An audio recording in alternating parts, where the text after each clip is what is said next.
All right, welcome back to another Wright Stew podcast. I'm Paul Stewart. And I am Brian Wright, still in Speaker Studio here.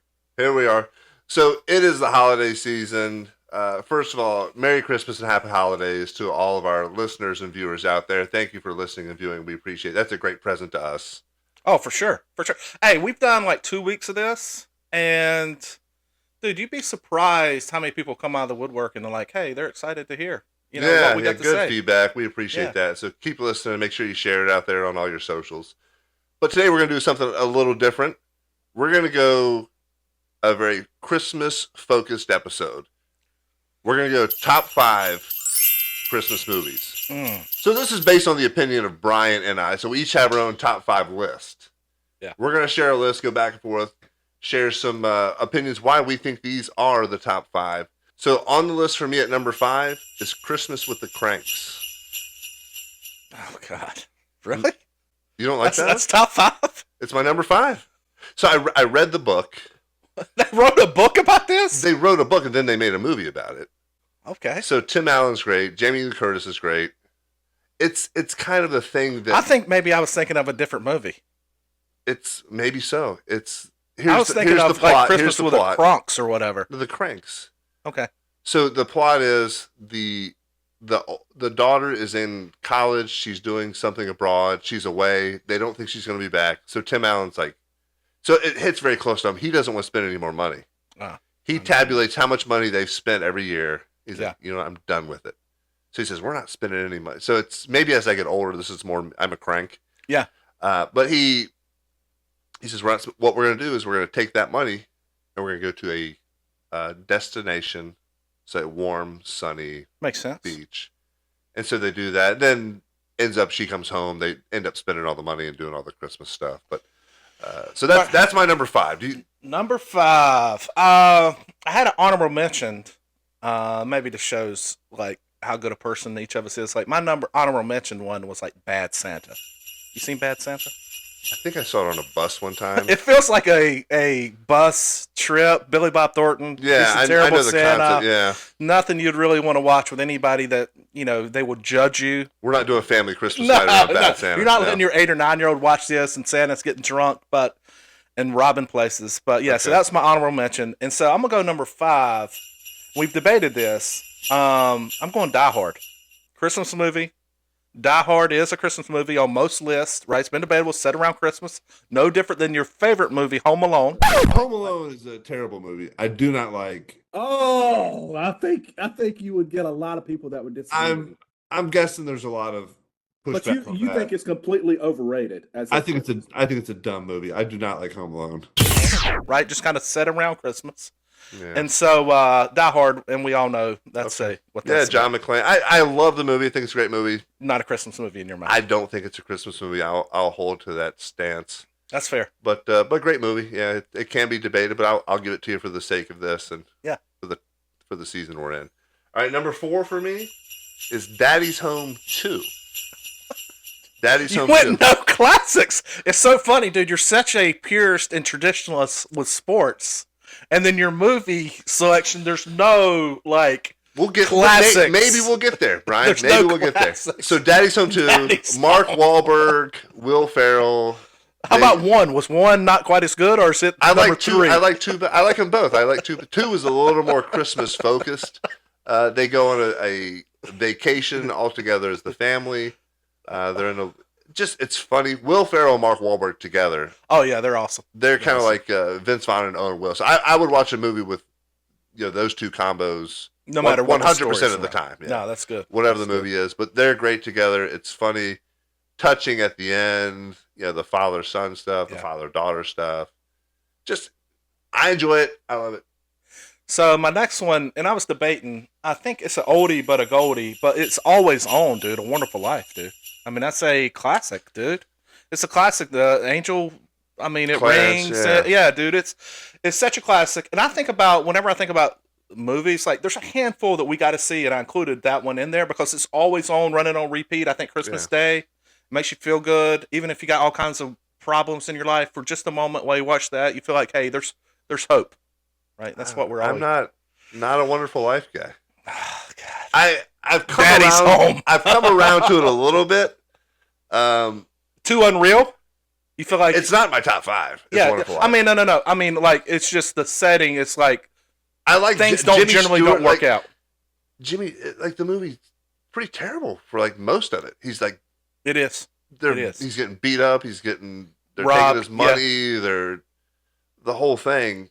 And then at the end, the town comes together. Like And it all works out. The very end is great. Yes. Yeah. The whole movie though, leading up to it is like, you feel beat up the whole time you're watching. Suicide out there. And like, yeah. Well, yeah, that's 100% true. All that's true. That's true. It's very Classic. similar to Home Alone. I look at it from a very objective vantage point. I'm like, this guy's got it's a wonderful life. It's a miserable life. I agree. This guy it's hates all his perspective. It's how it's a lot of it's how you frame. He's kind of ticked off at Zuzu. Why are you playing that song, Zuzu? We gotta play it 1,000,000 times. Come on, Zuzu.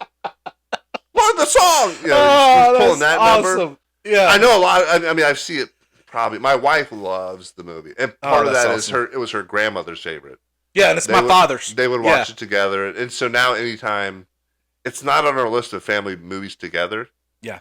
So when she wraps gifts, she has it on. Okay, that's fair. And so I've seen it several times through, but you're not a. It's not. It doesn't make I'm not your a top sit five. down and Probably watch. not your top 10. It don't sound like. Maybe in top 20.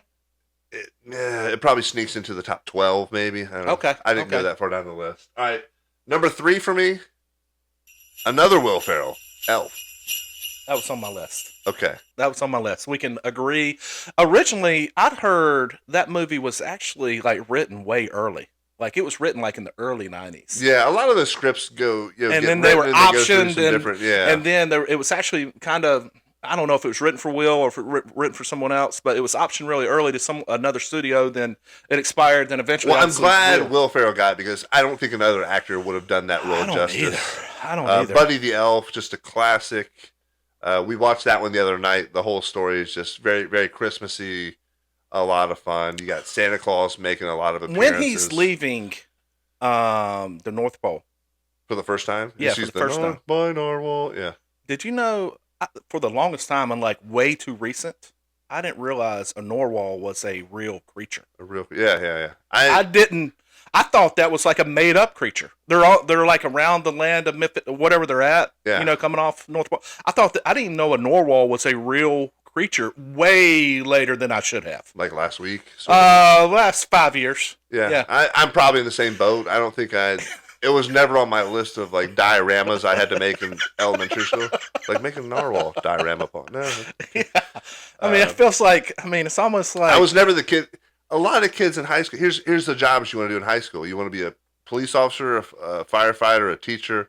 A marine biologist is always a top job that everybody says they want to do in high school. And I'm assuming those kids know what a narwhal is. They probably do. I was never that kid. No, I was never that kid. But yeah, so I was really late. So where's Elf at on your list? Yeah, Elf I have as 3. Okay, so we're both 3. Actually, I probably would have had it as 2, and I like my next one. I'll go and say my next one, Scrooge with Bill Murray. Scrooge, yeah.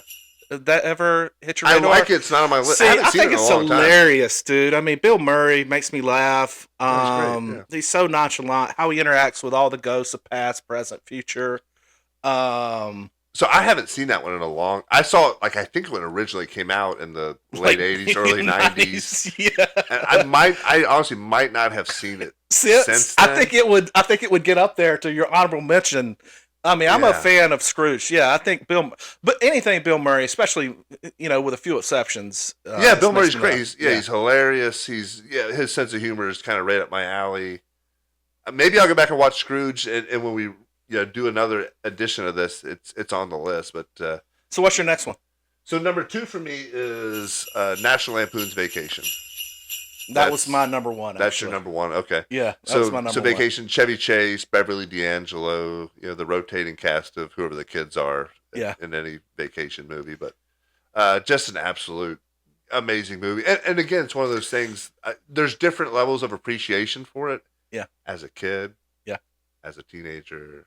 Yeah. Than as an adult now, because you're seeing Christmas through different lenses, right? And then you see that in the movie how each of them are interacting. I'm kind of coming up on like maybe I'm Cousin Eddie. You know, like when you're a kid, you're one of the kids. You're hopeful, like Santa. You see Dad putting in the swimming pool, the girl out there, and now you know you want to be Chevy Chase because he's providing. He's got all this Christmas spirit. Oh, he loves it. And fully into it. I'm not that guy, right? And now I'm like, you know, could I get a plate put in my head and make money off of that, or you know, is there some kind of scheme that I could do to make money? But yeah, so yeah, I feel like I'm coming up on Cousin Eddie. Cousin Eddie territory. Yeah, so a great movie. A lot of the kids all love it. So that's a fun one. Did you have a number two? My number two is It's a Christmas Story. Oh, that's my number one. That's my number one. Christmas Story. Yeah. So it's funny. Our top two were interchangeable, and I could have really interchanged, but it's hard to argue. We all had that gift that we really wanted so badly. You know, obviously he wanted the BB gun, and you know, then he was doing that little game wherever he was writing down the numbers and figuring out what the code was. The little Orphan Annie decoder. Yeah, decoder, and then you're disappointed when you find out this Ovaltine. Yeah. And so, yeah, that's it, man. Oh yeah, so my absolute favorite. We watched that one. My wife doesn't care for it.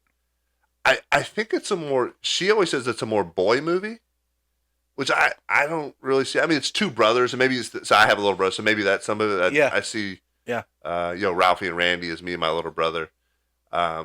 To this day, so when we moved into this house, my wife said, what are we looking for? I said, I want a bay window for my leg lamp. And so every year I put a leg lamp up in the front window. I'll post a picture of it on our socials, but you can take a look at that on. I think it needs to be in the shot next time. Maybe we'll pop it in the shot next time. But so I've got a leg lamp. It was a gift from my wife 12, 13 years, 15 years ago. Comes up every year, gets in the window. Actually, people in the neighborhood have mentioned like how much they love it when they see it every year. So that always makes me feel good. But absolutely love everything about that movie. The other thing, there's a lot of school scenes. Yeah. And I remember it brings you back to being in elementary school. And but it was supposed to be set in like the 50s. It was set in 1940. It was set in 1940. 40. Okay. Yeah. But you remember what it was like being around your friends at Christmas time. Did you have to fight kids very often? Scud Farkas. No, I never. I got to a couple fights at elementary school. But you were always bigger, I would imagine. But so the one was just kind of a tussle. We kind of rolled around, and I think we both ended up in a ditch, and we had each other in a headlock simultaneously. Right. Yeah. The one I remember most was second grade. We could play games on a Friday at the end of the day. Yeah. And so we were playing. Remember the game Sorry? Oh yeah, yeah, so we were playing Sorry. My daughters, my wife love it. Yeah. So we got into an argument about Sorry, and he stood up and kind of got in my face, and I was like, "All right." Then so he standing, and then the bell rang. I socked him in the stomach, and then ran off. But I remember looking back, and he was like doubled over. I was like, I got him. It's interesting. So yeah, that was second grade. I think that's the only real fight I've ever been a part of. Yeah. So I had some a bit older, but my first one was kindergarten. Yeah. Yeah, kindergarten.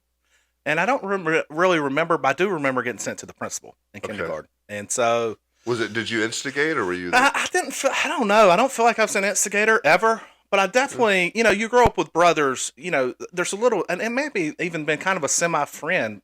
And I definitely didn't tell the teacher. The other kid told the teacher and it escalated, but I don't think it was really that big a deal. But it did. I was kindergarten, sent to the principal, the whole shebang. So poor little Brian. So. All downhill. But again, A Christmas Story, kind of like you said, even though it's set 40 years before we were in school, you kind of get those same little vibes, same feeling, same thing. What a big deal that was, and then going to see Santa at the mall and all those sort of things, and absolutely. And then and we'll have another episode on this, but the reward of getting that gift on Christmas morning, like wow, like when that happens. Oh, especially one that you really wanted. Mine was like a Nintendo back in the day. Okay. Well, don't give too much. We'll share more about that later on. But so that's our top five. Hey, comment. Let us know what your top five are, right? Or your number one. Make sure you're interacting in all the socials. We're on YouTube, Instagram, TikTok, and then certainly Apple Pod, Spotify, iHeartRadio. So thank you for listening. We appreciate you all listening, and we'll be bringing more fun Christmas content here soon. Awesome. Out. Go Pack.